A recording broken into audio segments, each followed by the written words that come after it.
As a kid, I was lucky to be surrounded by games. My parents used to laugh at how easily I was enthralled by video games. I mean, I was playing Super Mario Bros. From the moment I could feasibly hold a controller, and I wanted to learn how to read just so I could play Final Fantasy. Growing up, I had an NES, and I actually had my own personal library of games, many of which I've lost over the years, unfortunately. However, many of these games still stick out in my mind. The classics like Super Mario Bros., Final Fantasy, Legend of Zelda, Mega Man, they were a given, but I had some other more obscure titles as well, like Adventures of Lolo and Metal Storm as well. Hearing Farrell talk about Castlevania and Psycho talk about Shinobi 3, it got me thinking if I had a game that really reminded me of a game similar to those. You know, one where you're the man against the world, gotta kill all the bad guys, and eventually kill the big bad boss at the end. I mean, I played Castlevania and Shinobi 3, and I liked them and all, but I wouldn't have stated either of those as a game that really influenced me. I looked back at the games that really got me as a kid, and it hit me exactly what it was. It was this little-known game I had with this awesome cartridge art on it that, to this day, still has some influences on me. Astyanax. This game was the epitome of awesome from my childhood. It took my love of platforming from Mario, my love of destroying things from Mega Man, and an actual story just like in Final Fantasy.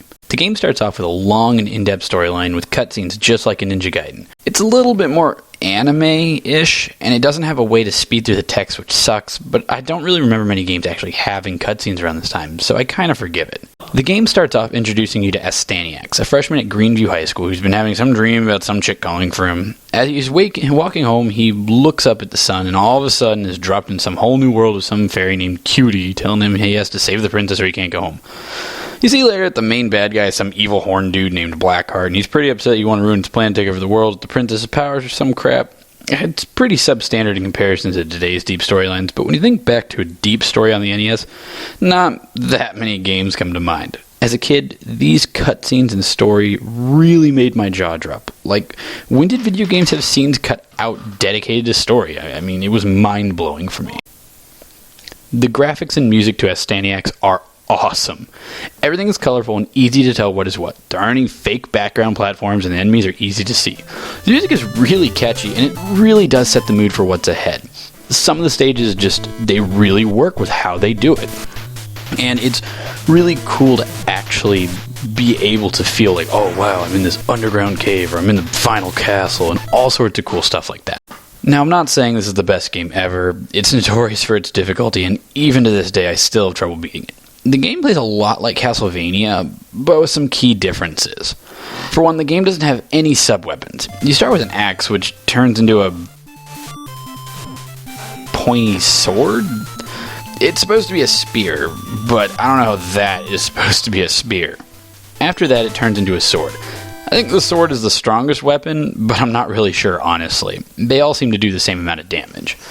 You also have 3 magic spells, which can be changed by pressing start and flipping through them. The fireball and the lightning bolt do essentially the same thing, wipe the screen of all enemies. The third spell, which looks kind of like a freaky Simon Says thingamabobber, it stops time, which kicks ass and is the best way to beat some of the bosses. The game gives you 3 bars to keep track of, a POW meter, a health bar, and a magic bar. Health and magic bar are pretty self-explanatory, health for health, magic for magic. But the power meter is the one you really want to watch for. Every time you swing, your meter goes down, so if you want to deal maximum damage, you gotta hit and wait for it to charge up. Kind of like in Secret of Mana. Sure, you can mash out the attack, but don't expect it to do much in the later parts of the game. The power meter gets bigger thanks to these little claw things you get as you go through the game. Almost every level has at least one of these boxes that you come across. And there's also the usual healing items and whatnot in the boxes, but sometimes they'll drop an axe as well. Use these to power up your weapon, which is critical to beating the game in my opinion. Each level is actually pretty well crafted, and while some of the levels are maddeningly frustrating, like level 4.1, none of the levels are unbeatable. Really, the game is all about patience and timing, which really adds to the game. Admittedly, though, there are some parts you might want to just use a magic spell to get through. Enemies that inhabit this world are all cheap as hell, and you really need to plan your attacks on them. For instance, there's the skeleton goonies, who get progressively stronger the farther you go into the game.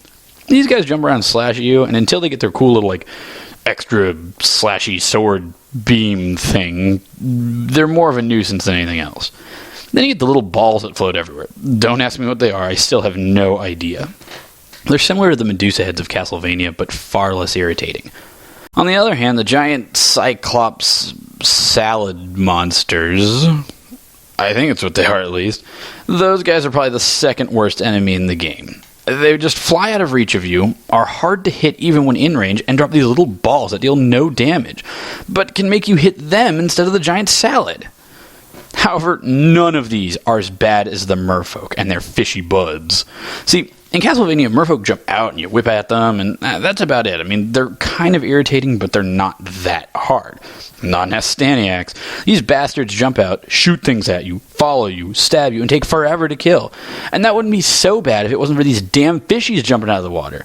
They go in this weird archy angle where you can't quite jump them, you can't quite duck them, and if they hit you just right, you'll fall into the water or the hole or whatever Those are the real Medusa heads of the game.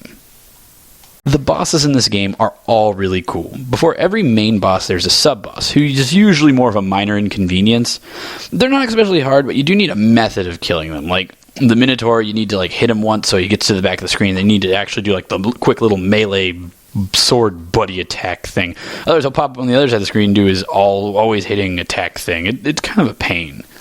The real bosses, however, are really cool. They range from the Demon Knight on his freaky head-shooting steed to the Pig Tree Demon, and even the final battle with Blackheart himself.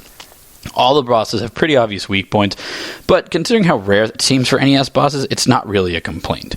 All the bosses are hard, but not too hard, so it's not like you feel helpless in the face of the ultimate evil. Finally, the ending of the game actually feels like a real ending, not a cop-out kind or one you would just regularly expect from a game in the NES. None of that, do a harder quest, or you did good, yay, ending crap. This game ends perfectly, and it fills in all the holes. Astyanax may not be the best game in the NES library, and certainly isn't going down in the record books as one of the must-have games for the NES. But for me, it really set a precedent in gaming. After Astyanax, I wanted games with more story, and that hasn't really changed for me. If you look at some of my favorite games like Final Fantasy VI on the Super Nintendo, and to a lesser extent Banjo-Kazooie on the Nintendo 64, I actually enjoy games stopping for a minute and show me the story. I still want a game to play, yes, but I want something to make me care about what's going on. Astyanax was the first time in a game that wasn't an RPG that I experienced real story and character development. It wasn't much, but it was something, and that's what really mattered to me. And that's why Astyanax is still, to this day, one of my personal favorite gems.